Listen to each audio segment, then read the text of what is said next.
When you start making games, success feels like pure luck. Every year, thousands of developers gamble years of their life on a game. And most of them find out too late. After working on a lot of games, the destructive patterns became obvious. I'll break down the traits that actually save the odds. The stuff I wish I known before wasting months. And it's not cliches like start small. Most developers think success comes from skill or golden ideas. It doesn't. Some of the biggest games in the recent years are rough, janky and barely polished. And they still won. Once you're competent, the real challenge isn't making games. It's understanding what a great game consists of and how to get there. Imagine you're cooking a meal for a friend. You love bacon, so you decide the whole dish is built around it. You spend days planning, shopping and cooking, and only at the end you realize you never asked one basic question. Does your friend even like bacon? That's what most developers do with game ideas. They commit months of work before validating whether the idea itself is something people actually want. Now let's say the idea is good. You still don't cook a meal without tasting it. You add spices, you adjust, you check again. That's testing mechanics, movement, feel, pacing, before the full dish is done. The problem is you're tasting your own taste buds, and you're not the audience. That's why external playtesting matters. And this is the part most developers miss. When your friend is tasting your food and making a weird face showing disgust, but at the same time saying, it's good, that tells you a lot. After 13 years in games, what still surprises me is how often even experienced and well-funded games skip this step. They fall in love with the idea first and then test it when it's already expensive to change. At that point, changing anything hurts. And you're already emotionally invested. The developers who get ahead aren't more talented. They just find out what's wrong while it's still cheap to fix. It sounds obvious. Some players will hate your game, others will love it. That part doesn't matter. What matters is being able to listen to criticism and seek it out. Failure forces you to rethink why something didn't work. Your brain goes into problem-solving mode. Success often does the opposite. You might think you know exactly what you did right, when in reality you just got lucky, without understanding which knobs actually mattered.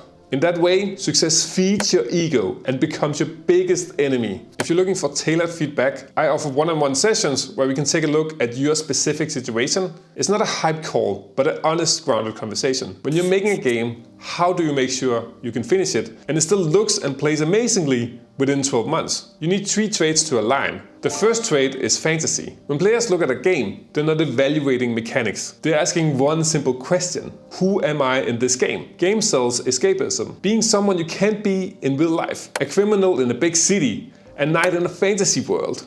A pirate at sea. The fantasy is the real hook. If you don't know what fantasy your game is fulfilling, every design decision becomes harder. You don't know what to cut, you don't know what to emphasize, and players don't know why they should care. Fantasy doesn't have to be visual, it can be mechanic driven. Stopping time in an action movie, or climbing a mountain with a sledgehammer. Once the fantasy is clear, everything else lines up around it. Without it, even good mechanics feels directionless. Fantasy is the premise. Appeal is what makes someone care instantly. It's what pulls you in from a screenshot, and what makes the game feel good in motion. Jonas Tarola's games, Islanders and Thronefall, are great examples. They use simple shapes, strong lighting, restrained colors, and clear game feel to create appeal without excess. Appeal shows up everywhere. Camera shake when you hit something, footstep effects, subtle animation in the environment, wind in the grass, clouds that move. These details aren't there to impress, they're there to create immersion. And this is where many developers get it wrong. Appeal is not about adding more detail. More stuff rarely makes a game better. It usually just adds noise. Appeal is a balancing act between too much and not enough. Every addition has to earn its place. And that decision making leads directly into the next trait. When looking at a screenshot of your game, it should instantly tell you what the game is. Appeal is how your game is presented. Design is about how your mechanics work and how well they work together, thus creating flow. When I first played Peak, I was blown away by its design. It's a masterclass in design that aligns with its appeal. The visuals are simple, but the systems are deep enough that you want to keep exploring. In Peak, stamina isn't just stamina, it's also your hunger meter, your health bar, and your status effects. One system communicates multiple things at once, clearly and without clutter. The same simplicity carries into the levels and movement design. The game isn't really about climbing, it's about movement. One level you climb vertically, in another the sand is too hot and you move horizontally using the shadows of the cactuses. It's the same mechanic we used in a new context. That's where the depth comes from, not from adding more systems, but from asking the same system to do more work. This is where many games go wrong. Just like with visuals, it's easy to think more mechanics will make the game better. Peak does the opposite. It combines a small set of core mechanics that feed off each other.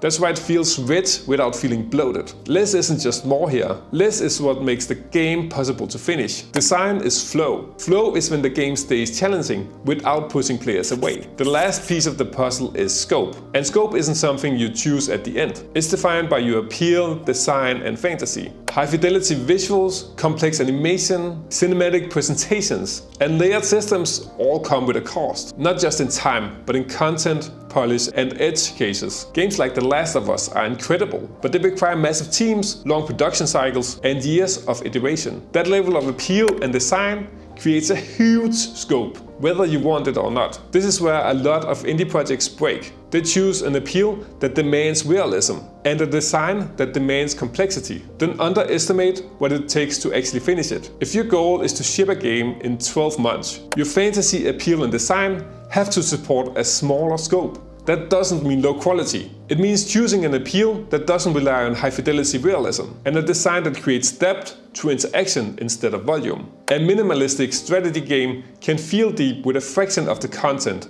animation, and polish cost of an action-adventure game. That's not settling, that's alignment. When scope is aligned with appeal and design, the project moves forward. When it isn't, you spend years fighting your own decisions. When you create a game, you're setting expectations, whether you mean to or not. Players form expectations before they even play. From the title, genre, screenshots, and trailers. If the game looks like a high-budget action RPG, players expect depth, polish, and scope to match. High-fidelity visuals don't just look good, they raise the bar for everything else. This is where many developers get trapped. The better the game looks, the more it gets compared to games made by much larger teams. Thomas Brush talked about this recently with his upcoming game Twisted Tower. Because it looks and plays like BioShock, players expect the same level of scope and polish, even though it was built by a much smaller team. In hindsight, he said simpler visuals might have avoided those comparisons entirely. The safest position isn't maximum hype, it's controlled expectations. When expectations are low and delivery is strong, players feel surprised instead of disappointed. Your fantasy, your appeal, and your design all need to tell the same story. Screenshots, trailers, and the first minutes of gameplay aren't marketing. They're part of the contract. And if the contract is broken, players don't argue, they leave. Is it luck? Yes, there's always luck involved. But luck only matters if you're prepared for it. Luck is when opportunity meets skills. Without skills, it goes nowhere. And skills without understanding the system just feels like gambling. Knowing which knobs actually moves the odds is what separates beginners from experienced developers. Just like a card game, a novice can win once, but over time the odds stack in favor of the player who understands the game. I briefly mentioned playtests, but testing your game goes much deeper than most developers think. One of our own projects, playtests went great. People had fun. They said they liked it, and still nobody bought the game. I'll cover what happened in the video on the screen right now. That's not bad luck. It's a deeper problem.